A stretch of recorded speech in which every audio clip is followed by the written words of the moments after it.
Income tax की कितनी रिटर्नें process हो चुकी हैं और पेंडिंग रिटर्न को कितना टाइम लगेगा प्रोसेस होने में, इसके बारे में हम इस वीडियो में डिस्कशन करेंगे। तो आप इस वीडियो को अंत तक ज़रूर देखें ताकि आप समझ पाएँ कि आईटीआर को प्रोसेस होने में डिले क्यों हो रहा है।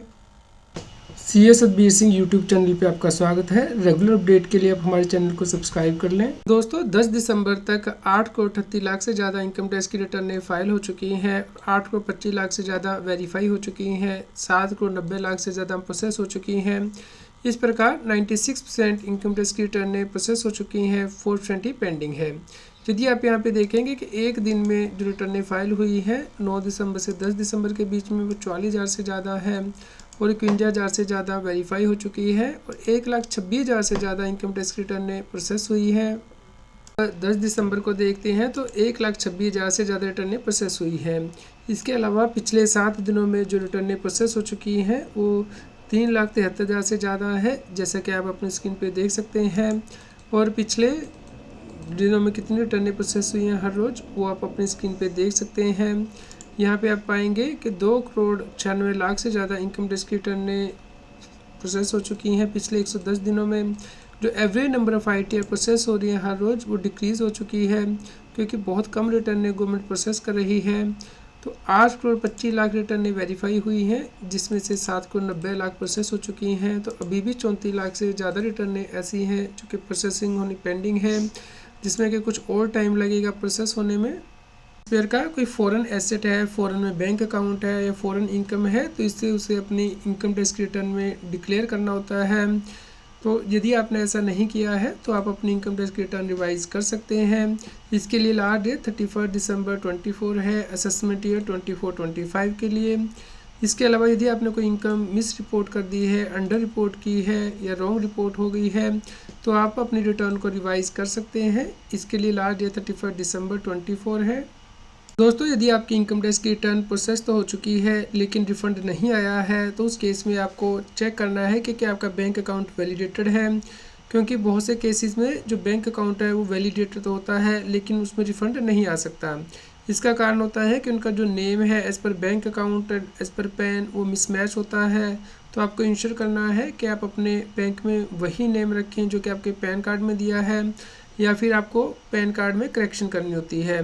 तो जब तक आपका बैंक अकाउंट वैलिडेटेड नहीं होता और इनेबल फॉर रिफ़ंड नहीं होता तब तक रिफ़ंड नहीं आता है। तो आप इंश्योर करें कि आपका जो बैंक अकाउंट वैलिडेटेड हो और वो रिफ़ंड के लिए रिस्ट्रिक्ट ना किया गया हो इनकम टैक्स डिपार्टमेंट के द्वारा। तो आप ये इनकम टैक्स की वेबसाइट पे लॉगिन करके चेक कर सकते हैं। यदि किसी टैक्स पेयर ने अपने पैन को आधार से लिंक नहीं किया है तो उस केस में भी उसका इनकम टैक्स का रिफंड नहीं आता है। तो आपको इंश्योर करना है कि आप अपने पैन को आधार से लिंक कर दें इनकम टैक्स के पोर्टल पे। तो इसके लिए आपका जो नेम है as per pan as per आधार वो सेम होना चाहिए, डेट ऑफ बर्थ सेम होनी चाहिए, जेंडर होना चाहिए, उसमें मिसमैच नहीं होना चाहिए। तो यदि ये सभी चीज़ें ठीक हैं तो आप लिंक कर दीजिए, अदरवाइज़ आपका रिफ़ंड नहीं आएगा। और यदि इसमें कुछ मिसमैच है पैन में और आधार में तो आप या तो पैन की करेक्शन कीजिए, आधार की करेक्शन कीजिए अपने डॉक्यूमेंट के अकॉर्डिंग, उसके बाद ही इनकम टैक्स का रिफ़ंड रिलीज़ किया जाता है। दोस्तों एक और रीज़न जिसकी वजह से कि टैक्स पेयर का इनकम टैक्स का रिफंड नहीं आता है वो है कि वो रिस्पॉन्स को कंफर्म नहीं करते हैं। जब भी इनकम टैक्स डिपार्टमेंट के द्वारा रिफ़ंड रिलीज़ किया जाता है तो कई बार जिनका रिफ़ंड ज़्यादा होता है उनसे कंफर्मेशन मांगी जाती है कि वो कंफर्म करें कि उन्होंने अपनी इनकम टैक्स रिटर्न सही फाइल की थी और उसमें जो रिफ़ंड है वो सही क्लेम किया था।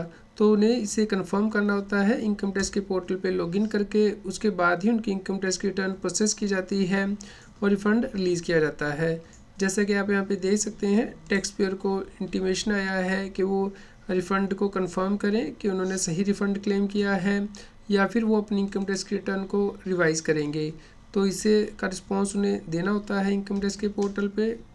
तो यदि किसी टैक्स पेयर को इस प्रकार का इंटीमेशन मिला है तो इसका रीज़न भी ईमेल में मेंशन किया होता है कम्युनिकेशन में कि टैक्स पेयर ने रिफ़ंड क्लेम किया है और उसमें इंटरेस्ट इनकम इसकी बन रही है। तो यहाँ पे टैक्स पेयर को एक्शन लेना है, इनकम टैक्स के पोर्टल पे लॉगिन करके पेंडिंग एक्शन में जाना है, वर्क लिस्ट में जाना है, उसके बाद रिस्पॉन्स फॉर रिफ़ंड कन्फर्मेशन पे क्लिक करके रिस्पॉन्स देना है। कई बार ऐसा होता है कि कम्युनिकेशन आ जाता है उसके कुछ दिन बाद ये ऑप्शन इनेबल होती है इनकम टैक्स के पोर्टल पे, तो आप कुछ दिन वेट करने के बाद इसे चेक कर सकते हैं। तो दोस्तों यदि आपकी इनकम टैक्स की रिटर्न प्रोसेस नहीं हुई है तो आपको कुछ दिन और वेट करना होगा, या फिर आप ग्रीवेंस लॉन्च कर सकते हैं इनकम टैक्स के पोर्टल पे।